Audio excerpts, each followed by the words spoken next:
कैसे मक्खन की तरह सारे थ्योरम समझा दूंगा। 10.3 देखो जी, थ्योरम 10.3 क्या कह रहा है? थ्योरम 10.3 कहता है the perpendicular from the centre of a circle to a code bisect the code. Perpendicular from the centre to the code bisect the code. समझिए इस चीज को। It is a circle and here its center which is denoted by O, and we take here a chord, its name A B. Now we draw a perpendicular from the center, perpendicular from the center, and theorem said that this perpendicular, that is OM, bisect the chord, means AM is equal to BM. So here AM equal to MB. Understand? Yes sir. यही कह रहा कि भाई एक circle है, circle में ये code यानी जीवा रहा, इसमें से सेंटर से परपेंडिकुलर डाला गया यानी लंब जो कि 90 डिग्री का हो। वो क्या करता है, इस कोड को दो बराबर टुकड़ों में बांट देता है, दो बराबर टुकड़ों में बांट देता है। जब परपेंडिकुलर रहेगा तभी, ये याद रखिएगा, परपेंडिकुलर अगर नहीं है तो ये इक्वल नहीं होगा। क्लियर है बात? सोनू आगे बात समझ में, ये दोनों आपस में इक्वल कब? जब ये यहां से ये डिस्टेंस परपेंडिकुलर होगा। तो ये था 10.3 परपेंडिकुलर। ये और ऊपर क्यों नहीं गया? ये कह रहे ये ऊपर, नीचे के साइड क्यों भेजा गया, ऊपर के साइड क्यों? ये कह रहे ना ऊपर, सेंटर यही तो है, सेंटर से कह रहे ना खींचना नीचे। नहीं सर, आपने नीचे बनाया, ऊपर क्यों नहीं बनाया? अच्छा तो ऊपर एक कोड ले ले, देखिए यहाँ पर एक कोड ले, ठीक, यहाँ से परपेंडिकुलर इस पे डाल दे, तो अब ये भी कोड आधा आधा बन गया। मतलब सेंटर से कहीं भी कोई से घड़ी की तरह हो गया। हाँ बिल्कुल, कोड कहीं भी लेंगे वहां पर इतना जल्दी जा रहे। ठीक है। अब 10.4 थ्योरम समझो। देखो 10.4 थ्योरम जस्ट इसका अपोजिट है। जस्ट इसका क्या है? अपोजिट। कैसे? तो देखो ऐसे, ये रहा सर्कल, कह रहा सर ये कोड है, सी और डी मान लेता हूं इसको। कह रहा सुनो ये ना इसका मिड पॉइंट ले लो, और सेंटर तो होगा इस सर्कल में, मिड पॉइंट को इससे ज्वाइन कर लो, तो ये ऑटोमेटिक परपेंडिकुलर है। क्योंकि मिड पॉइंट का मतलब ये बाइसेक्ट कर रहा है ना। अगर ये बाइसेक्ट कर रहा है तो ये अपने आप क्या होगा? परपेंडिकुलर। अगर परपेंडिकुलर है तो बाइसेक्ट करेगा। देखो लिखा ना, line draw through the centre to a circle bisect a code is perpendicular to the code. अगर ये बाइसेक्ट कर रहा है तो परपेंडिकुलर है। सोनू बाइसेक्ट कर रहा है तो परपेंडिकुलर है, या परपेंडिकुलर है तो तो 4 थ्योरम हो गया। सर ऐसे ही बाकी 6 थ्योरम एक दूसरे के उल्टे हैं। नहीं देखो ना क्या होता है। 10.5 थ्योरम देखते हैं। 10.5 थ्योरम ठीक ठाक थ्योरम है। देखो इसको लिखा, there is one and only one circle passing through 3 given non collinear point. तो समझने के लिए यहाँ पर कई अच्छी चीजें हैं। नॉन कॉलिनियर पॉइंट का मतलब होता है असरेखी लाइन। तो कॉलिनियर को पहले समझते हैं बच्चों। कॉलिनियर का मतलब कोलिनियर। 1 पॉइंट, 2 पॉइंट, 3, ये सारे के सारे पॉइंट कोलिनियर तब कहलाएंगे जब इन सभी पॉइंट को मिलाने से सिर्फ एक ही लाइन बने, यानी सेम ही लाइन पर सारे पॉइंट्स होंगे तो वो कोलिनियर पॉइंट्स कहलाते हैं। ठीक है, सरेखी लाइन यानी वो सभी एक ही पॉइंट पर। तो कह रहा कि मान लो एक पॉइंट ए है, एक पॉइंट बी है और एक पॉइंट सी है। तो ये तीनों जो लाइन हुआ ये नॉन कॉलिनियर, क्योंकि तीनों को मिलाने से एक लाइन नहीं बनेगा। इन तीनों को मिलाने से एक लाइन नहीं बनेगा। अब देखो थ्योरम पे आते हैं। अब मेरी बात सुनो, इस पॉइंट से कितने सर्कल बन सकते हैं, पास हो सकते हैं? बहुत सारे जितने मर्जी सर्कल पास करा लो इस सेट की, यानी सिंगल पॉइंट से बहुत सारे सर्कल बन सकते हैं। 2 पॉइंट से कितने सारे सर्कल बन सकते हैं? नहीं, यहाँ से भी बहुत सारे सर्कल पास कर सकते हैं। 2 से भी बहुत सारे। बड़ा छोटा है ना, 3 से यानी 3 नॉन कॉलिनियर पॉइंट से सिर्फ एक। ओनली 1 सर्कल पास हो सकता है, यानी ऐसा सर्कल जो इन तीनों पॉइंट से पास हो, ऐसा सर्कल जो तीनों पॉइंट से पास हो। ये कॉन्सेप्ट है, कॉन्सेप्ट फिर से समझो। कह रहे if there is a 3 non collinear points, यदि मान लो 3 अलग अलग पॉइंट है जो कि कॉलिनियर नहीं है, तो उन तीनों पॉइंट से अगर सर्कल को पास कराना हो तो आप केवल एक और एक ही सर्कल बना सकते हो। दूसरा सर्कल जैसे बनाओगे तो वो किसी पॉइंट को मिस करेगा, नहीं पास कर पाएगा। अच्छा, कंस्ट्रक्शन जब चैप्टर हम लोग सॉल्व करेंगे यानी नेक्स्ट 11 चैप्टर, तो उसमें हम सिखाएंगे आपको कि कैसे पॉइंट से हम सर्कल ड्रॉ कर सकते हैं। ठीक है, एग्जांपल में आपको बता, देखो एक ट्रायंगल है, यानी आप इन तीनों पॉइंट की मदद से ना एक ऐसा सर्कल बना सकते हैं, कुछ बाइसेक्टर वगैरह से ड्रॉ करके सेंटर अपने आप आ जाएगा। इसको ना ई सेंटर, सर्कुम सेंटर, इन सेंटर बोलते हैं, ठीक है, अलग अलग नाम है, सेंट्रोइड, ये सब तो उस हिसाब से बनता है। तो कंस्ट्रक्शन चैप्टर में आपको बताऊंगा। तो आई थिंक ये दोनों थ्योरम के साथ साथ आपको थ्योरम 10.5 समझ में आया होगा कि 3 नॉन कॉलिनियर पॉइंट्स होगा तो वहां से ओनली 1 सर्कल ही पास हो सकता है।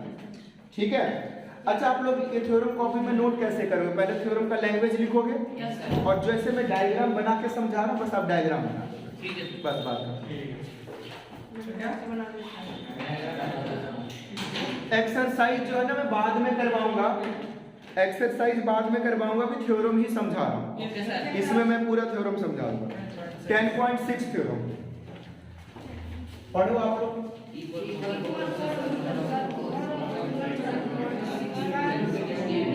मन में पढ़ो।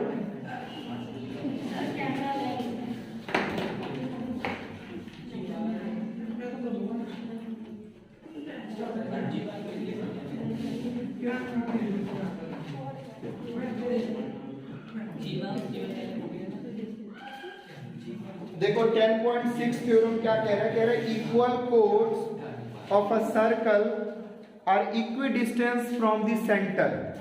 इक्वल कोड ऑफ अ सर्कल, एक सर्कल है, अब मान लो एक कोड तो यहां पर ये है, दूसरा कोड यहां पर ये है, और ये दोनों कोड आपस में क्या है? तो इक्वल।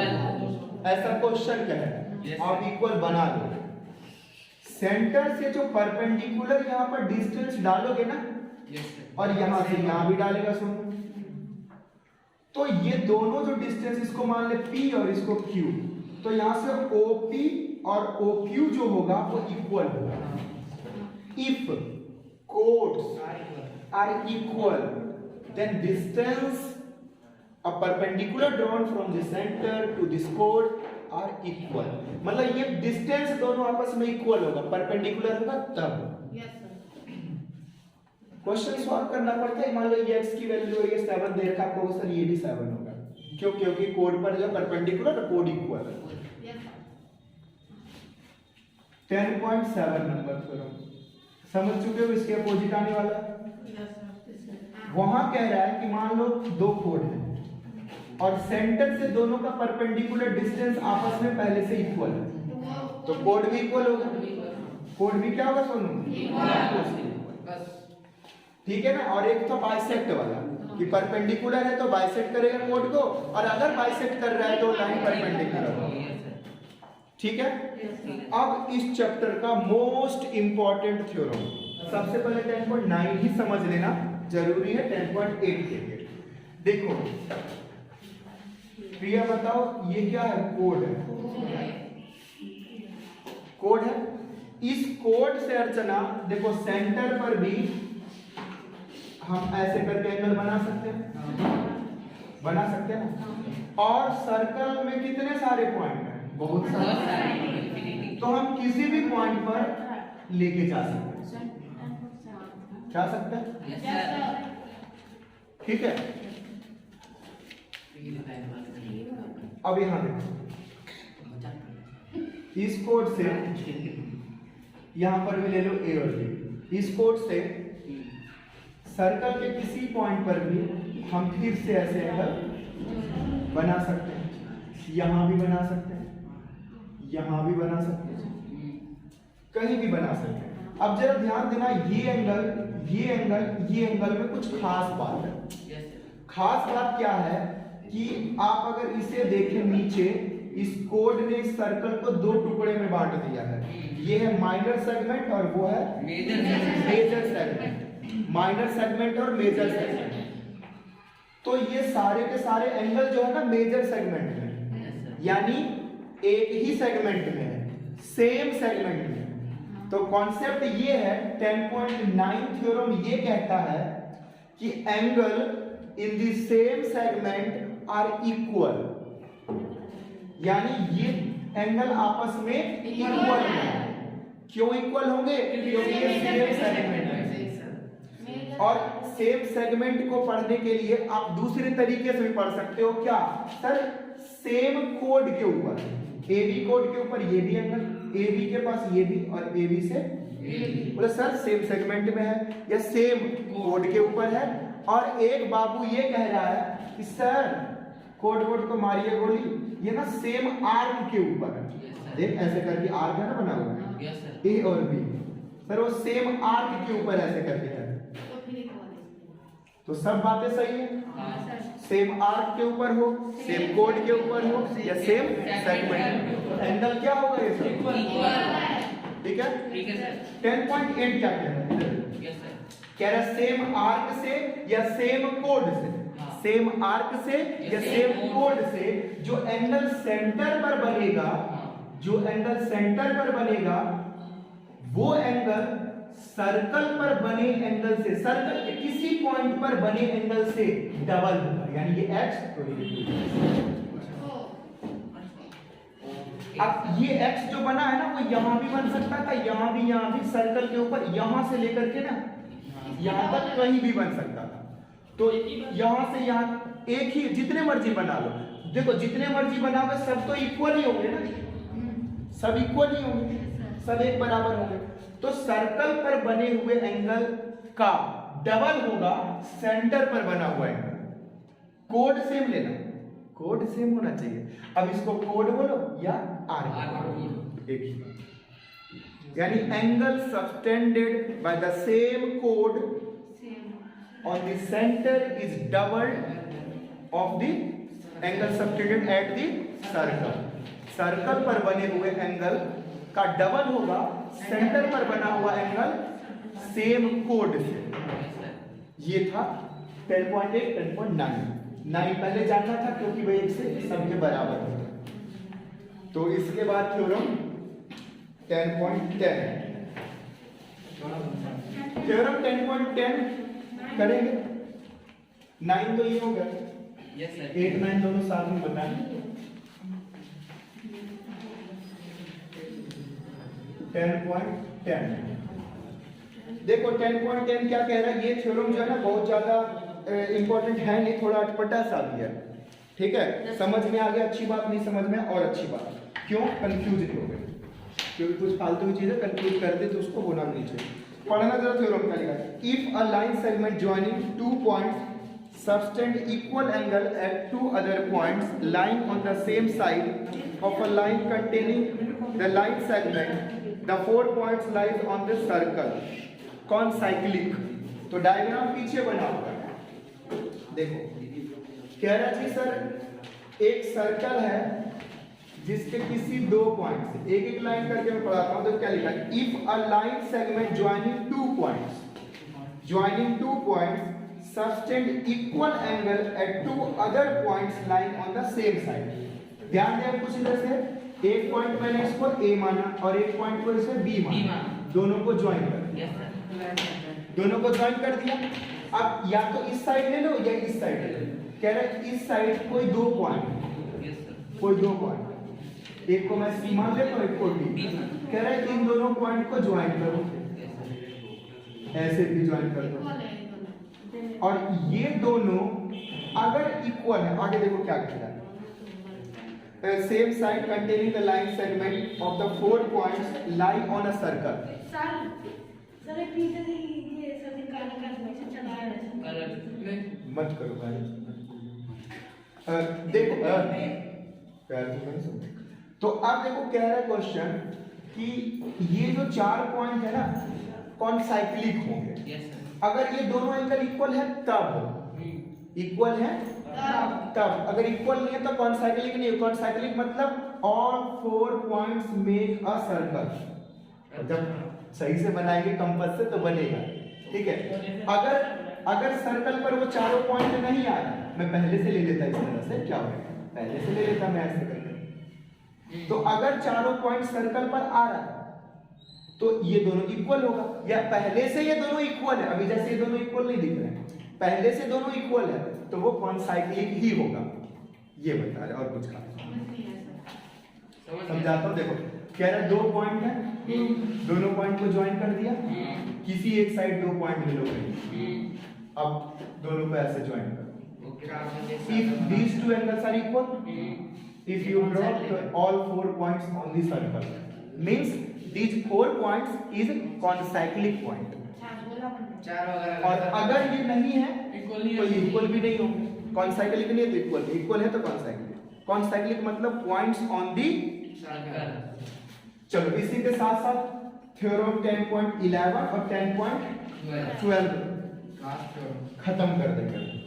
देखो जो 10.11 थ्योरम कहता है कि if there is a circle and we consider 4 points here like this A B C D, join these points. If you join these points, then form a quadrilateral. Yes. And this type of quadrilateral with all vertices on the circle. अगर इस तरह के quadrilateral जिसमें कि उसके चारों कोण circle के ऊपर, तो सर्कल के ऊपर बने हुए ऐसे क्वाड्रिलेटरल को बोलते हैं साइक्लिक क्वाड्रिलेटरल, चक्रीय चतुर्भुज। Cyclic quadrilateral, a quadrilateral which has all vertices on the circle. So if this quadrilateral is cyclic quadrilateral, then the sum of opposite angle is equal to 180. Cyclic quadrilateral के opposite angle का सम 180 degree का होगा। Cyclic quadrilateral के opposite angle का सम 180 degree का होगा। और theorem 10.12 में ये कहता है कि अगर मान लो एक साइक्लिक एक क्वाड्रिलेटरल है, क्या है क्वाड्रिलेटरल, और उसके अपोजिट एंगल का सम 180 डिग्री है तो वो साइक्लिक क्वाड्रिलेटरल है। साइक्लिक क्वाड्रिलेटरल है तो अपोजिट एंगल का सम क्या होगा 180, और 180 डिग्री अगर अपोजिट एंगल का सम है तो वो क्वाड्रिलेटरल साइक्लिक क्वाड्रिलेटरल, चाहे सर्कल बना हो या ना बना हो। Okay sir. सर्कल नहीं भी बना होगा ना, हम उसको फिर भी साइक्लिक क्वाड्रिलेटरल कह देंगे क्योंकि अपोजिट एंगल का सम 180 डिग्री होगा। इस तरह से उम्मीद करता हूं आपको थ्योरम 10.3 से लेकर के 10.12 तक समझ में आया होगा, ठीक है, क्योंकि 10.1 और 2 हमने प्रीवियस वीडियो में ही समझा दिया था। ठीक है, वीडियो देखने के लिए बहुत बहुत धन्यवाद। चैनल को जरा जरूर सब्सक्राइब कर दें और वीडियो को शेयर करें, लाइक करें, और कहीं किसी प्रकार की कोई कमी लगती हो तो कमेंट जरूर करें, चाहे उसमें आप हमारी गलतियां बताएं। ठीक है, thank you so much for watching. मिलते हैं अगले वीडियो में।